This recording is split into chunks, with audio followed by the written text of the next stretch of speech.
The Magic Millions ignited a revolution in racing here in Australia and indeed around the world. It was audacious, even outrageous, when 200 yearlings of mixed value arrived on the Gold Coast to be sold in February 1986. The first race, 35 years ago, was won by Snippets, and his legacy is still being felt in Australian racing.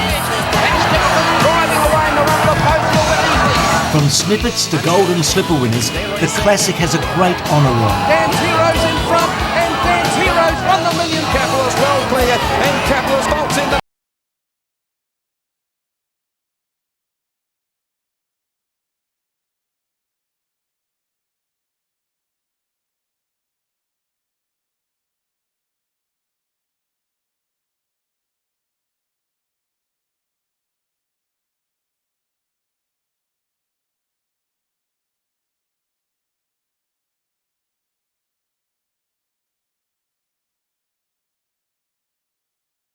Of the two features.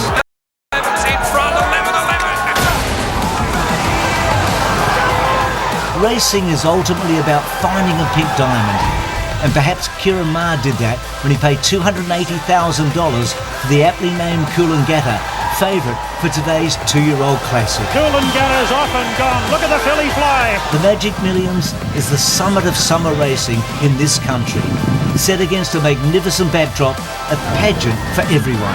As owner Jerry Harvey said this week, honestly, how can you stuff it up? It was a big idea, the sales and then the race day, and it's become a week-long festival. Nestled amongst all of that spectacular coastline and the high-rises and the canal is, well, equine heaven for the enthusiast. If you like to buy or to race or just to witness the theatre, $1 million yearling going in and being sold, and the hopes and the dreams coming alive for so many. Last year people were buying, and today their two-year-olds race for a share of $2 million. Welcome everybody, wherever you're watching around the country. Hopefully you've been enjoying your summer and enjoy 7 Saturday afternoon racing. As Katie, I say hello to you for the first time on air. Great to see you. It's been another fabulous week. Oh, it's always a top week. I enjoy it every single year, and the sun's been out. It's been pretty hot and steamy this week, but it's a very important day today for the jockeys and the trainers, and of course all the owners that have bought up big at the sales. I'm sure they want some results today. Absolutely. There's been some cheap buys, some expensive buys, but all their hopes are the same, a win today. Let's look at the menu. There's 9 races, 7 of them $1 million or more. The features, the 2-year-old Classic and the 3-year-old Guineas. And we're going to see that girl right of screen, Coolangatta, feature as a favourite. And James McDonald partners her, and he hasn't won a 2-year-old Classic before, so he'll be hoping to knock that race off today. We've got the 3-year-old Guineas there, where we'll see Jamea and the Cup, the Sub-Zero, and I'm looking forward to watching the Magic Million Snippets. I think this is a 2-horse race with the 2 mighty mares, Away Game and Isotope. It's an exciting day. So 9 races to look forward to, then some more sales tonight. We'll talk about the averages and the clearance rates this year as we welcome in the captain of the racing team. Happy New Year to you, Bruce. We watched a maiden at Gosford yesterday. It wasn't for $250,000, but there's a lot to look forward to today. Yeah, you and I have got a tiny share in one, haven't we, Haim, with Gay and Adrian. Katie, welcome to you as well. Yeah, what a day, what a focus this meeting has become over the years, and as you said, it's equine heaven, Haim. And today there are so many things to look forward to. Katie, you've already mentioned the one that is really in my eye, and that's Coolangatta. I said in the opener that you look for a pink diamond in a racehorse. Well, maybe she is one. When she won the Jim Crack Stakes in October, we thought this was the Golden Slipper favourite. She was. We thought she could win a Magic Millions. I still do. We're going to find out shortly. J-Mac on top there. Katie's talked about his record in the race. He's got a great book of rides today, and Kieran Maher and David Eustace have been there and done that. So she's the number 1 seed when it's looking at her. But Les Ross, what a story this is. The bushy trainer who trains for Mick Crocs, and of course with all the Machanis. What have we got? Persuasion, Scandal and Warfare today. 3 of the 16 runners, the 2-year-olds. What an effort it is for them to get these horses in. And then Jamea in the Guineas today. She won the Persic Sykes here as a 2-year-old, the $1 million race for fillies. She won the Furious Stakes. She's trialled brilliantly. And the Prices, Robert and Luke, have had a fantastic spring summer with this filly and Count de Rupee. A big watch on her. And then 11-11, he was elevated a couple of years ago when Alligator Blood was disqualified after the Guineas. And then last year he came back and won the Cup. And he's going for the Cup again. And he's hoping to become just the 2nd horse to win for the 3rd time on this day. Invincibella having having won for Chris Waller, the fillies and mares, on 3 separate occasions. So, Katie and Haim, oh boy, it's an exciting day. I've strapped myself in.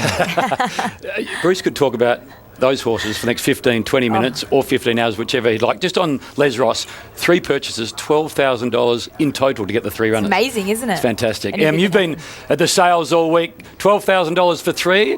It's hard to do. The sales have been extraordinary. Welcome to you. Oh, thank you, Hayne, for having me, and good afternoon to Katie as well. Yeah, the sales this week, 1,200 quality lots under the hammer, and at the moment over $200 million spent. We'll talk about the top lot so far, which was lot 585 by I'm Invincible. Of course, he is the boom sire at the moment. This colt sold for $1.9 million, and he was a natural racing type bought by Coolmore and Tom Magnier, hoping he can get a couple of stakes victories with this colt in the future and then send him to stud. In terms of those big stallions, though, like no surprises. I'm Invincible, who stands at Yarraman. He has had multiple of those top-selling lots over $1 million, and of course we know what his progeny has achieved in the past, including Home Affairs, Libertini, and Loving Gabby. As you mentioned, Kieran Maher and Dave Eustace, they have bought up big this week, 43 lots for them to add to the 300 in work. But in terms of the sales, Haim, it's just a great vibe. It's a great place to be, and people are hoping to find many champions of the future. Thanks, Em, very much. $294,000 average sale price this week with a 95% clearance rate. It's been staggering. And they're just using it out of their back pocket. Some of these just tapping their card, Haim. Tap and go. Lizzie, to you, a wonderful day. Let's get the track report. Thanks, Hamish. Yeah, it's a top of 30 today. Fine conditions, a fantastic race day ahead. And of course, this track is always the talking point. It looks in great condition. Obviously, it's raced on every single weekend, so you're going to expect a lot of marking. But the grass cover's great. It's really thick and lush. And I'm looking forward to seeing how these horses handle this track. Of course, the rail was in the tree position last meeting, which was the wave last weekend. It's come out 1.5 metres from the 900 metre mark to the 400 metre mark. And that's just due to there's a lot of traffic around that area. But all in all, track looks great. Looking forward to a great day. Perfect conditions. Can't wait.